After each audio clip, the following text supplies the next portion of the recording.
Et salut à tous, c'est le Coach Team et bienvenue dans ce premier épisode d'une très longue série, la série Road to Glory. Donc le but c'est quoi? C'est de commencer avec un club en division Ice, donc en dernière division sur MFL, et de le faire évoluer petit à petit en le faisant atteindre des sommets. Évidemment, parce que ce serait évidemment trop facile si on devait juste faire ça, on va se mettre quelques petites restrictions, histoire d'ajouter un petit peu de piment à toute cette aventure. J'espère que ça vous plaira. Je vais vous présenter tout ça dans la vidéo de manière plus posée et surtout beaucoup plus précise. La saison 1 arrive à grands pas. Le jour où je fais cette vidéo, c'est la fin. On a fait le dernier match de la saison 0.9 qui était la dernière saison annonçant l'arrivée du système de jeu concret et plus définitif sur MFL. Donc j'ai hâte de se lancer et ça fait déjà un petit moment que je prépare ce projet. Ça fait 2-3 mois que je le potasse de mon côté. Donc vraiment, je suis vraiment impatient de vous montrer tout ça. Si vous aimez, n'hésitez pas à vous abonner, à laisser un petit like et surtout n'hésitez pas à échanger avec moi en commentaire. Le but aussi de cette aventure, c'est qu'on partage tout ça ensemble, les émotions, les montées, les revers, les tactiques de match, les joueurs, etc. Qu'on commence à avoir des petits chouchous, etc. Donc voilà un petit peu le mood que je veux mettre en place sur cette série de vidéos et sur la chaîne globalement. Pour tous les joueurs de MFL, n'hésitez pas, si vous avez des joueurs qui rentrent dans les petites restrictions que je me mets, à prendre contact avec moi sur Discord si vous le souhaitez. S'il y a des joueurs à moi qui vous intéressent, potentiellement pour des échanges ou même pour des achats, il n'y aura pas de souci. Et pourquoi pas essayer si jamais c'est quelque chose qui peut vous intéresser. Et pour tous les joueurs qui n'ont pas encore commencé l'aventure sur du coup ce jeu MFL, n'hésitez pas à utiliser mon lien de parrainage qui vous permettra de bénéficier d'une carte gratuite au bout de 17 $ d'achat en pack sur les 30 premiers jours d'inscription. Donc voilà, sachez que le lien est en description de la vidéo et peut-être en commentaire épinglé. Voilà, j'ai fait le tour, on se lance tout de suite dans le vif du sujet. Et on commence donc avec la présentation du projet, la présentation globale du projet. Le but, je l'ai dit, c'est partir de la division Glass/Ice, donc la dernière division, la division 8, la moins bonne, pour atteindre les sommets. Évidemment, le but, ça va être d'aller en Ligue Diamant, donc en Div 1, mais ça va être très très long. Je m'attends à énormément de concurrence avec le jeu, donc et tous les managers qui y sont, donc ça va être une superbe aventure dans laquelle on va embarquer très prochainement. Le but, c'est quoi? C'est de créer une équipe cohérente, et vous l'avez certainement vu sur les drapeaux, on va se focaliser, ou en tout cas essayer de se focaliser sur un recrutement en grande majorité scandinave. Donc qu'est-ce que j'appelle scandinave? Évidemment Suède, Norvège, Danemark, et peut-être un jour, si jamais ces nationalités deviennent disponibles dans le jeu, la Finlande et l'Islande. Et on va tenir compte des règlements en cours le plus possible. C'est-à-dire que le but, c'est voilà, d'avoir une majorité de joueurs scandinaves, potentiellement quelques joueurs européens et très peu de joueurs hors Union européenne, comme c'est en vigueur dans la vie réelle pour chaque club. Évidemment, on fera à notre sauce, on ne sera pas prisonnier du marché sur MFL. Normalement, tout ça, ça va jouer en notre faveur parce qu'au fur et à mesure, il va y avoir de plus en plus de managers, il va y avoir de plus en plus de saisons, de plus en plus de cartes en circulation, de joueurs édités sur le jeu. Donc forcément, il y aura plus de joueurs qui seront scandinaves au fur et à mesure du temps et du développement du jeu. La base de données sera plus large. Mais voilà, le but, c'est pas non plus, je ne serai pas prisonnier. Si il s'avère qu'il y a des changements dans le gameplay ou dans les choix MFL, je me garde la possibilité de réajuster un petit peu ma politique de recrutement. Et le but, c'est de garder une certaine homogénéité dans l'effectif et au niveau des âges pour l'image du club.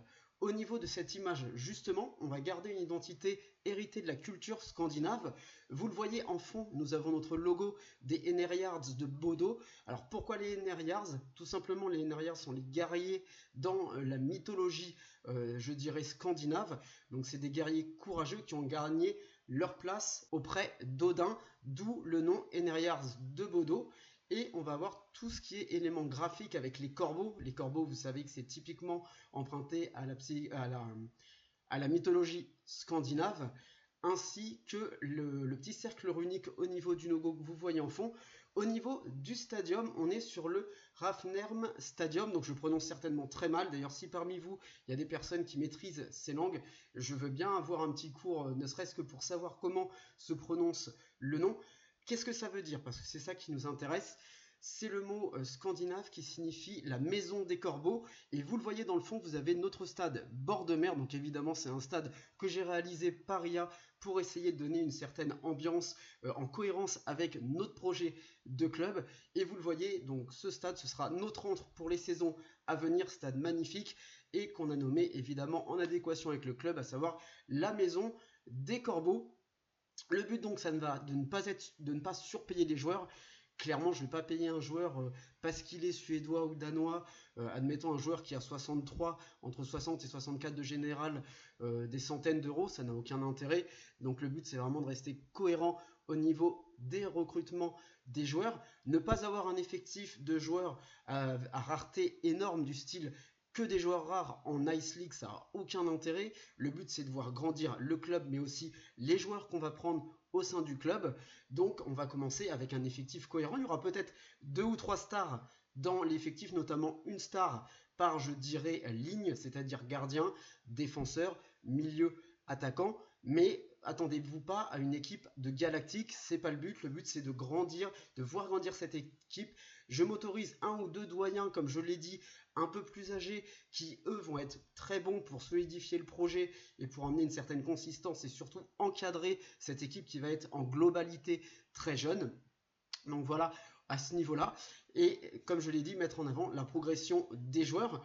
Le but de cette série et de ma chaîne, ça va être de partager mon évolution et mon périple avec vous, d'essayer de voir un petit peu, créer pourquoi pas une commu autour de tout ça, faire en sorte de voir l'évolution des joueurs, peut-être vos chouchous à vous, quels joueurs vont vous plaire, pourquoi, mais aussi avoir des échanges avec vous, conseils, retours, qu'est-ce que vous me conseillez.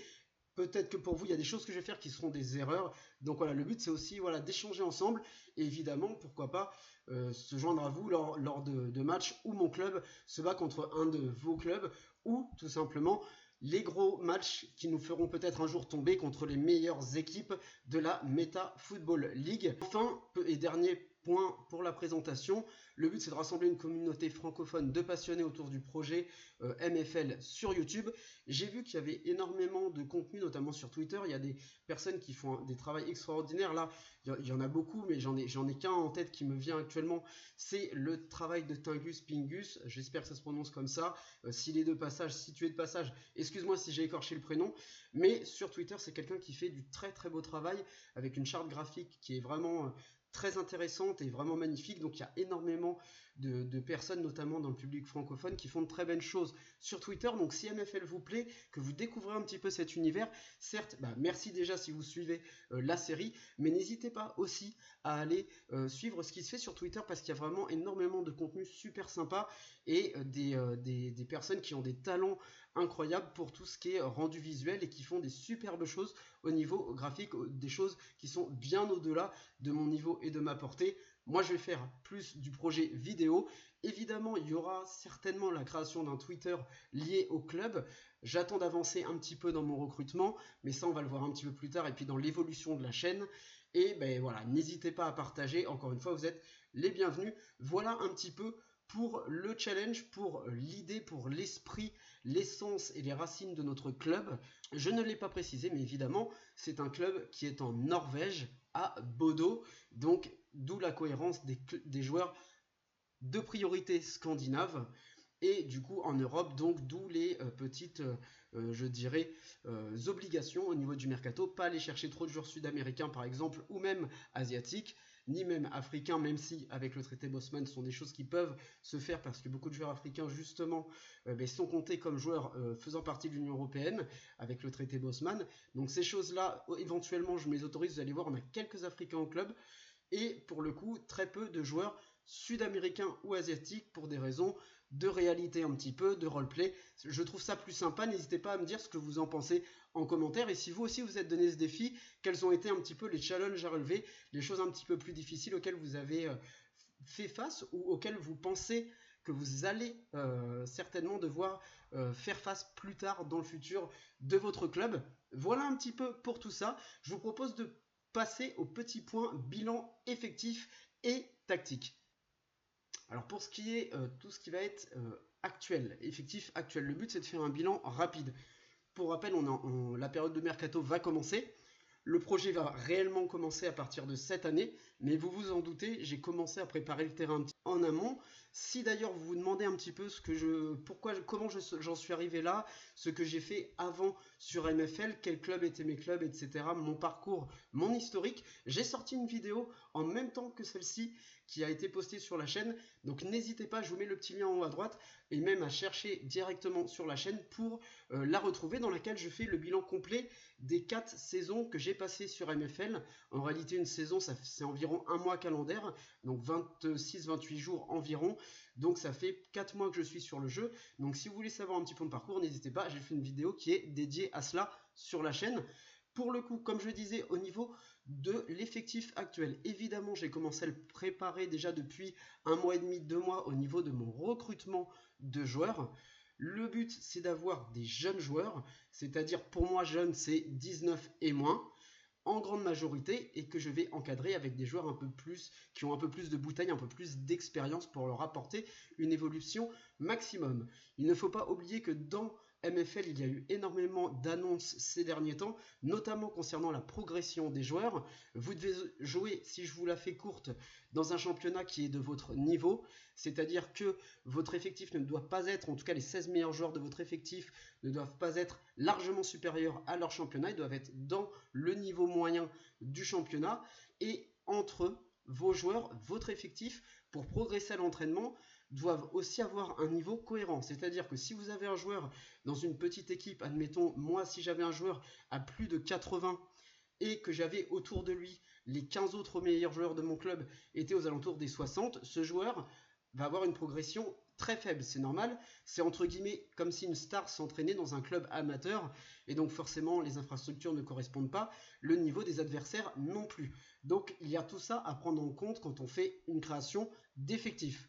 Pour le second point, une fois qu'on a compris qu'il faut un effectif à peu près homogène en termes de niveau et ne pas avoir de gros écarts, il est intéressant de donner une vision à notre club. Le club veut être un club parmi les meilleurs clubs formateurs dans la Meta Football League. Donc notre but, ça a été de recruter des jeunes joueurs, donc comme je l'ai dit, de moins de 19 ans et de maximum 25 ans, en ayant peut-être un ou deux joueurs qui ont la trentaine, pour les payer moins cher et pour augmenter le niveau de notre équipe globale, mais c'est tout. Voilà un petit peu pour les limites que je me suis données jusqu'à présent.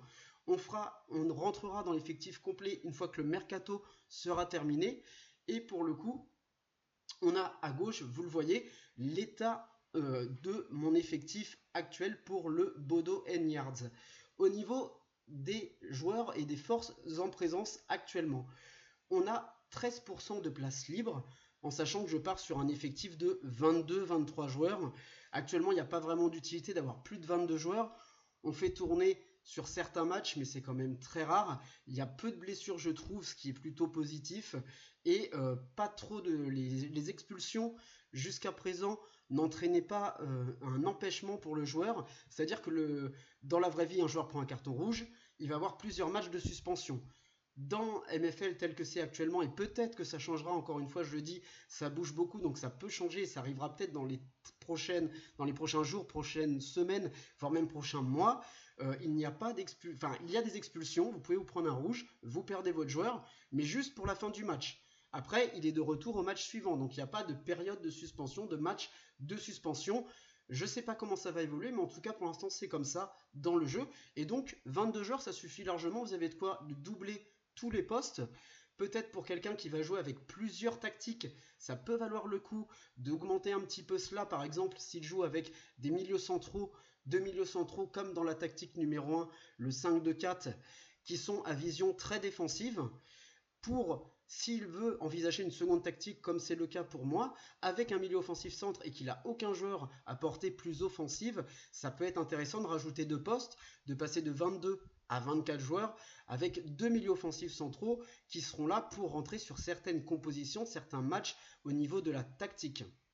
Mais l'idéal, ça reste quand même d'avoir des joueurs, comme moi j'ai pris, qui peuvent jouer à plusieurs postes et de pouvoir bidouiller avec ça, entre guillemets. Ou en tout cas, c'est ma façon de voir les choses et de jouer, que ce soit Football Manager ou sur MFL, j'ai à peu près la même gestion. Donc j'essaye d'avoir des joueurs polyvalents, ça se fait beaucoup aujourd'hui dans le football, et je trouve que c'est plutôt intelligent et intéressant, notamment parce que ça nous permet de dépenser moins d'argent dans notre effectif, et donc plus on a d'argent, plus on peut l'investir ailleurs. Donc c'est plus intéressant de faire comme ça, mais ça c'est à mon sens, et ça dépendra de votre budget, de vos objectifs, etc. Au niveau des forces en présence actuellement, on a 13% de places libres, ce qui veut dire qu'on a 11 joueurs scandinaves, donc 50% déjà de l'effectif est déjà scandinave, donc ça c'est très positif. On a ensuite 8 joueurs non scandinaves, donc ce qui nous amène à 19, ce qui représente environ 35% de l'effectif. Et pour le reste, donc on a dit 11, 8, 19, et du coup je vous ai dit 22. Donc les 3 joueurs qui ne sont pas encore affectés pour l'instant. Donc on a 13,6% de places libres au niveau de notre effectif actuel. En sachant qu'évidemment, le but et les objectifs, vous le voyez en bas à gauche, c'est d'avoir moins en tout cas de, je dirais, 25, enfin avoir maximum 27-35% de joueurs non scandinaves dans l'effectif. Donc là vous ne le voyez pas parce que c'est un petit peu coupé sur le bas. Et voilà, j'ai corrigé. Donc pour le coup on est à 72,7% de joueurs. Le but serait 72, donc 70% de joueurs scandinaves si on arrondit au minimum. Donc voilà un petit peu ce qu'on va aller chercher. Encore une fois, le but, voilà, on va pas se mettre en difficulté non plus, mais c'est l'objectif sur le long terme, vraiment bâtir quelque chose de cohérent, que ce soit un maximum roleplay, et que je trouve que ça rajoute un petit peu de piment à l'aventure et de cohérence. J'espère en tout cas que ça vous plaira. Voilà un petit peu pour la vidéo de présentation du projet. La prochaine vidéo, ce sera l'épisode 1 et on commencera à faire le tour global de l'effectif. J'aurai testé des tactiques un petit peu pour voir un petit peu ce que ça donne et je vous ferai un retour sur la tactique définitive. Pour l'instant, on partirait sur la tactique utilisée, c'est-à-dire une tactique à 5, donc 5-2-3, parce que c'est la tactique que j'utilise depuis plusieurs années et qui a plutôt bien marché, que ce soit avec Casablanca, que ce soit avec Magdebourg, que ce soit avec Rotterdam et que ce soit avec Bodo cette année. Même si cette année ça a été un peu plus compliqué, en tout cas la dernière année de compétition. Et j'envisage pourquoi pas de passer sur un 4-3-3 offensif, parce que je trouve que c'est assez cohérent avec mon effectif et ça me permet à la fois d'avoir une équipe qui peut jouer en 5-2-3 et à la fois en 4-3-3 sans avoir à faire de prévoir de postes morts entre guillemets pour que tout le monde ait un maximum de temps de jeu. Même quand je change de tactique, j'aurai toujours des possibilités et je ne serai pas ou peu pénalisé au niveau de mon recrutement. Je vous ai mis pour chaque poste, alors dès qu'il y a une petite croix, vous le voyez en bas à droite, il y a écrit poste doublé, donc ça c'est quand j'ai 2 joueurs qui me conviennent à ce poste et qui sont cohérents avec le projet. Vous voyez qu'il y en a beaucoup qui sont doublés, alors certains sont doublés, je vous ai mis les nationalités en bas de chaque poste, du titulaire à gauche et du remplaçant à droite. Certains postes sont considérés comme doublés même si je n'ai pas mis de nationalité parce qu'en fait c'est des postes doublés par défaut parce que j'ai des solutions. Mais dans l'idéal, j'aimerais trouver d'autres solutions. Donc en fait, c'est doublé, mais par des joueurs qui ne me conviennent pas totalement.